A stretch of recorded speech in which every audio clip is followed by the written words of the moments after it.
What's a story you don't tell people because they wouldn't believe it?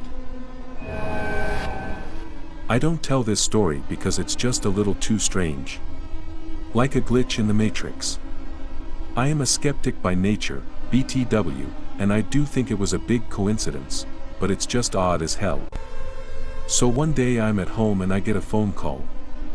On the other end is a young woman and someone called her from this number and said they had her cat. Well, I told her she must have the wrong number because I certainly didn't call her and I don't have anyone's cat. So that was it and she hung up. About 10 minutes later I go to get my mail. I'm on the first floor, leaving my apartment door open, and as soon as I open the door to the vestibule, where the mailboxes are, in sprints a black and white cat into my apartment. I go back into my apartment and there's this cat sitting, perching, on the arm of my couch, staring at me. I'm kind of surprised at this point. I mean, I just told someone I didn't have any random cats in my apartment and suddenly there's one on my couch. Anyway, so I notice the cat has a tag on its collar. Hi, my name is Skittles, not real name. If I'm lost, call XXXXXXXX. So I call the number. It's the young woman who just called me 10 minutes ago. This is going to sound weird, I said. But now I have your cat. Well, she came over, looked at me very suspiciously and thanked me and left. I have no explanation for this. I accept it's a coincidence, but it's a hell of a coincidence. When I was 11 years old, I always used to take a shortcut through the local graveyard at night when coming back from the arcade. One night there was a storm and the graveyard was muddy. I fell off my bike and hit my elbow and head, so I took cover under a grave house to check if I was bleeding or something else. It was already dark, but I could see 3 men carrying a bag and dumping it in an opened hole, then they proceed to cover it. I saw everything.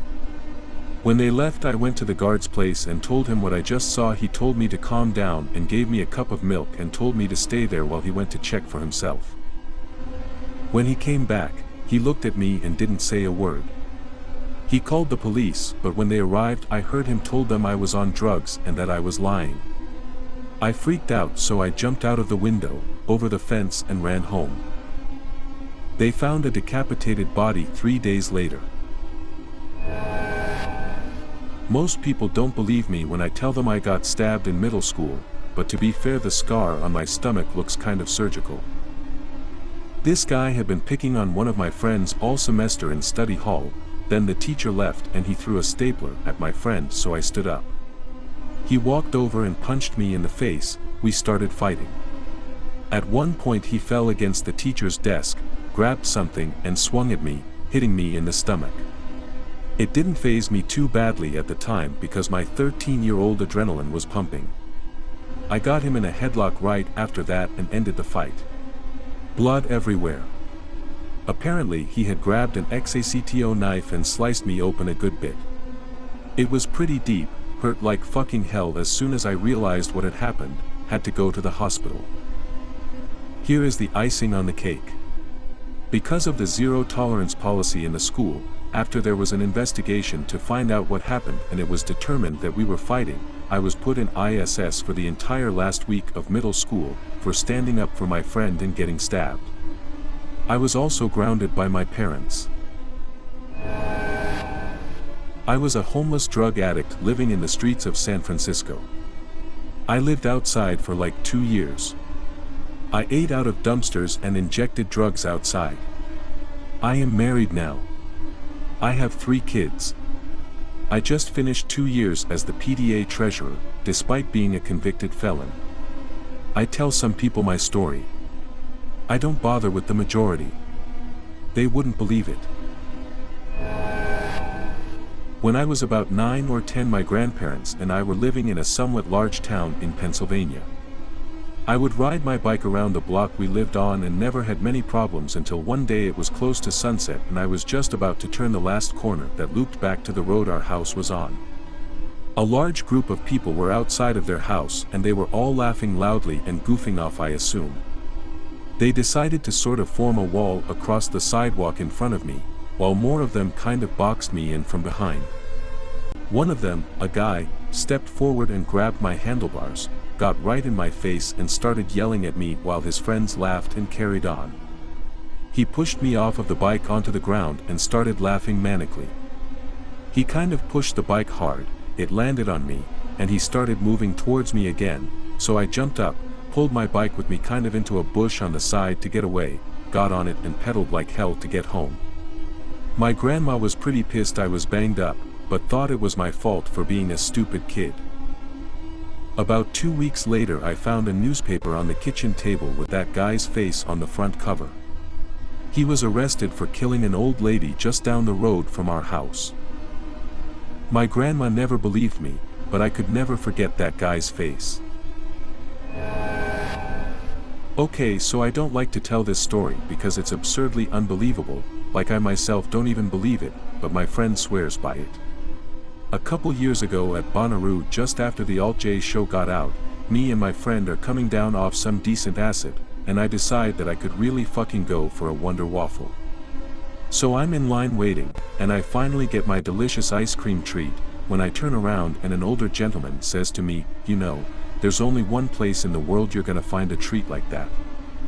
I, being ever the quick-witted young lad I am, only responded with, "Good, 'cause I'm fucking starvin'," which didn't even make sense, and turn around to put chocolate and shit on my waffle. When I turn around, the gentleman is gone and my friend has this dumb look on his face, and while we're walking away from the WW stand he says to me, "Dude, you know who that was, right?" And I say something along the lines of, "I don't know, some old dude." And he looks at me with the dumbest smile ever and says, "Dude, that was fucking Paul McCartney." And I'm just standing there with this dumbfounded look on my face that says there was no way in hell that was Paul McCartney. So that's my potential encounter with Paul McCartney, and I totally understand if you don't believe me, I don't even believe it. TLDR may have accidentally dozed Sir Paul McCartney. When I was 8 I loved to climb into trees. One day it was very hot and I was playing outside in Speedos. Close to our house was a tree I just loved to climb, the branches were just perfect. This tree was surrounded by stinging nettle. You probably can guess it already, I did climb the tree that day with only my swimming trousers on, a branch broke and I fell right into the nettles. It hurt a lot, I jumped on my bike, nettled from head to toe, and in a blind panic I drove direction home. This was on a small path going downhill, I lost control over my bike, hit a pole with my head and fainted. My neighbor friend found me and she called my parents, who called 911. I was taken to hospital with a severe concussion and nettle poisoning. In my Speedo. My brother was chilling in his room in the basement last summer, playing Xbox with his headphones on. He thought he heard a weird noise upstairs, but just thought it was our older brother getting home since he generally sounds like a herd of elephants. He took his headphones off and heard the front door slamming. He decided to go upstairs to grab a snack and see who else was home now. He ran up the stairs and noticed the air was a little hazy. He opened the door to the garage to check for vehicles indicating that people were home, and flames came shooting out at him. Our house was on fire. Turns out the noises upstairs were from a neighbor who saw the fire and ran into the house. I had left the front door unlocked when I left 2 hours previously. The neighbor had grabbed our dog and yelled to see if anyone else was home, then ran out. The fire started in the garage and spread to the roof/attic. It melted our smoke detectors from above, so the alarms never went off.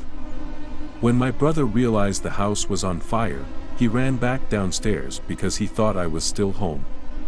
When he saw that I wasn't in my bedroom, he ran back upstairs, looked for our dog, then finally saw the neighbor holding her outside. He took 5 steps outside, saw that our mom's vehicle in the driveway was very close to the fire, and thought he should grab her keys to back it up. He turned around and there was fire entirely blocking the front door, good thing, because if he tried to start it, it may have exploded with how hot it was. He called my parents after calling 911 and my mom laughed because she thought he was joking. He wasn't. Our house burnt down in the middle of the day, plus my mom's vehicle ended up lighting on fire and basically melted from the heat. The very next day, I received my acceptance letter for med school in the mail. I think I saw some kind of, I dunno, spirit or demon, or some kind of shadow being once. I was doing some training one afternoon about 6-ish years ago. I was in an office and there was an instructor telling us all about job safety, etc.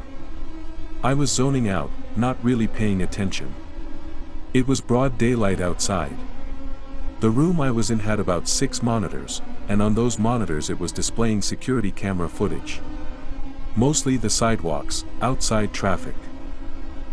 Out of the corner of my eye, I caught some kind of shadow on one of the monitors, but the shadow was moving along the sidewalk very fast, and what's more, it didn't look like a shadow on the ground, it looked like a ball. A ball of shadow just drifting along the sidewalk like a tumbleweed, very fast. I caught it just out of the corner of my eye and it went off screen. I started looking at all the other screens to see if it popped up, and sure enough, it did pop up on another screen, still traveling down the sidewalk. Then it crossed the street and I could just barely see a car stop in front of it. The shadow ball lifted up off the ground, went over the car, and then back down onto the street on the other side of the car.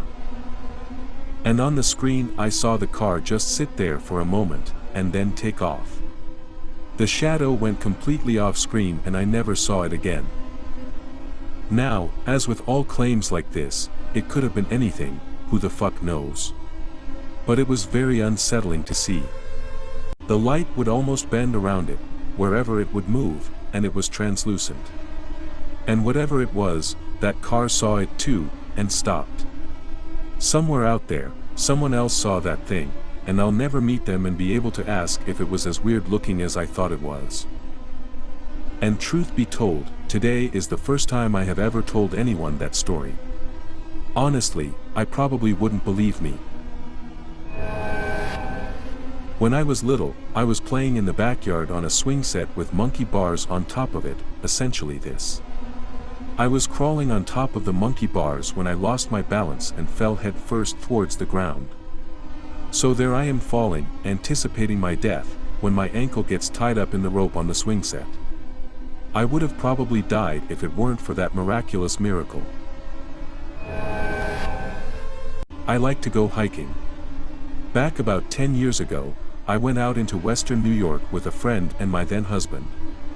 We hiked through the woods for hours and were about to make camp before the sun started to go down. We came to a river, took off our packs, and suddenly I heard our friend make a gasping noise and freeze. Across the water, perhaps 20 yards away, was a creature staring at us. It was about 8 feet tall and absolutely massive in frame and musculature. We stared at it, it stared back. It felt like forever but was probably just a minute or so. Then it turned and walked off into the woods. This broke the spell and we all tossed our packs back on and ran off the way we had come. We never stopped to camp. We didn't stop until we got back to the truck around midnight. Our friend, who lives up there, said it was a Wendigo. I have no clue if it was a Sasquatch, a Wendigo, or just some enormous dude somehow fucking with us, but I will never hike in western New York again. I don't ever want to see that again. I know people would think I'm nuts, but there is no real acceptable explanation. 2 years ago an old friend from school died while in a coma after being shot by muggers. The night he passed away, I had a dream where we were both sitting on my apartment building's roof talking about all the good times we'd had before he moved away to another country. At the time I didn't even know he had been shot, so I've often wondered what triggered that dream. I don't tell anyone about my past. My husband knows, some family and some former friends. That is it. I'm now very quiet, reserved and a huge introvert. I will choose a night in at home alone, with husband and child, over anything else. However, I wasn't always this way. My early 20s I was a stripper. I traveled around the country working at various clubs. I had a twin and we'd go work features for a weekend before moving on. I dabbled in drugs, ecstasy and cocaine, and quit cold turkey one day after an acquaintance who was out partying with us died after I left. I've been clean since 2008. Nobody would believe me if I told them my past. They assume that I am just a shy, boring person, and I am happy to let them see that. It would blow my in-laws' minds though. Okay, so a similar thing had happened to my uncle. In 1973 he was flying his plane over the Mojave Desert in CA. There are a lot of military bases out there, tanks and the lot. Anyway, he was flying his plane when he swears he saw a large black thing flying around super quickly, but his instruments didn't detect anything. He radioed the air control guys, or whatever you call them, I don't fly planes, and they said there was nothing showing on their sonar for miles around him. He said that he took a couple photos of it with his camera. He claims that when he landed, two guys in a black SUV pulled up next to him and searched his plane, and took his photos and told him never to tell anyone what he saw. Many years later he saw the flying black object again, when the government unveiled the stealth bomber. When I was in pre-K, around Easter, we had an activity at school where we decorated Easter eggs. Now, I would assume that they were hard-boiled, but each kid got to take one home, and I remember mine being a hideous orange and yellow one. But I was cool with it, because I designed that hideous egg. At home, I played with the egg some. After a little while, I got bored and left the egg on the floor. Eventually, I returned to it, after a few hours, but to my absolute horror as a 4-year-old, my egg was broken in pieces and there was a dead chick lying in the broken pieces. I was very sad, not just because it was a poor little dead chick, but also because it would have been cool to have a pet chicken. Anyway, my parents ended up disposing of it. And I was scarred for life. Not really. That would have bothered some kids, but I was fine, lol. So, yeah, that's my story that people don't believe.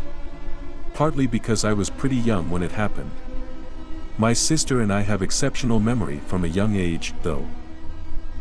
I myself don't understand how it happened, since I'm pretty sure the teachers bought the eggs from the store, and they would have been boiled before being handed over to a bunch of 4-year-olds to decorate. So I don't know how the probably already dead chick hatched and then died afterwards, unless there's some gross explanation about gases from dead stuff or something. Ick. Edit. Sorry for the formatting, for some reason my paragraph breaks aren't working. I always wanted to see a UFO. Until I actually did. When you imagine yourself witnessing a UFO, you tend to imagine that it is off in the distance, way too far to see details. That is exactly what I imagined it would be like. But when I actually did see one, I was less than 50 yards away from it. I was on a country road, all alone. Approximate 11 p.m. I saw a bright light above the trees in the distance, so I drive toward it, hoping to see a flying saucer. I approached closer and closer, but couldn't actually see it through the trees. Eventually, as I was driving really slow at this point, I came to a clearing where there were no trees, and I had an unobstructed view where I could see it. It was a triangle, best way to describe it. It was hovering perfectly still, no noise whatsoever. As soon as I saw it clearly, I stopped my car, and screamed out, "What the fuck is that?" At this point, it either saw my car, or heard me scream out, because as soon as I stopped, it began to fly, or coast, smoother than any vehicle I have ever witnessed. I hit the gas and started to book it out of there, but realized it was leaving too, and I had no evidence of my story. So I busted a U-turn, started driving back toward it. Just as I approached it again, a car was heading my way. The object flew directly over the oncoming car. Whoever was driving in that car came within feet of the thing just overhead. I saw the object fly into the trees across the street from where I originally saw it. Immediately I started honking my horn, flashing headlights at the oncoming car, which was just underneath the flying object. As the car passed by mine, I was stopped in the middle of the highway at this point. The driver of the car looked at me like I was crazy. He had not seen the object fly within feet above his car. I spent several hours more looking toward the sky, from a safe distance, hoping to catch a glimpse with my camera out. Never saw it again though. TLDR, thought it would be cool to see a UFO, saw one, scared the bejesus out of me. Back when I was in the military, I met some guy who started telling me things about the Soviet Union that were pretty far out there. For instance, he told me that they were secretly setting up prison camps in the US and they had a plan of attack, and some other things I don't recall specifically. He gave me some info, along with some tapes, audio and video, that sounded like they were debriefing tapes of some sort. I listened to and watched it all, and examined documents that had a map in it showing their plan of attack on the US. He asked if I was interested in learning more and getting involved in helping protect our country from all this. I said that I really didn't want to learn more about it and I thought the guy was a little off. The Waco, Texas stuff he gave me to watch was chilling stuff. Well, years later, after the Soviet Union collapsed and a bunch of crap was declassified, I'm watching a documentary on TV and they are talking about some of the stuff he told me about, and then showed the exact same map he showed me. Can't help but to wonder what my life would have been like if I had said yes, and what else was true he showed me. Sometimes I wonder how much I believe it myself, but an old friend went down to Haiti on a mission trip and came back with a story that he heard firsthand. This guy is on the short list of guys I'd call in a serious emergency, very trustworthy guy and not one to embellish, so here goes. They were saying that a man that lived in Haiti was visiting people's homes spreading the word of Jesus when he came across a young lady's house where something was wrong. Voodoo and things of the like were very widespread and practiced in this area. The lady had a scarf, nothing crazy, just covered with cherries or something trivial, that was given to her by a stranger that she had never seen before and hadn't seen since. The man took the scarf with much urgency and went to the bank of a body of water. The lady asked what he was doing and he said he felt the scarf was possessed, for lack of a better word, so he tossed it a few feet into the water. After it sat there floating for a few moments, the scarf began to slink towards the shore on its own like a snake. The man grabbed it, soaked it in alcohol, and lit it on fire. It didn't burn like fabric, it burnt and smelt of flesh. I believe they said it was intended to retake the form of the snake and kill the woman while she slept. I'm sure I forgot some details, but the man who witnessed this swears up and down on his life that it happened exactly like that. Voodoo is a strange thing and I wouldn't put it past something like that happening. When I was about 6 years old, I was walking into the back room of my house, only one entrance, which is through the door I walked in. The only other possible exits are 2 windows, and a beach ball came across the room, as in, it was already in midair when I first saw it, hit me in the face, and I fell backwards onto the floor.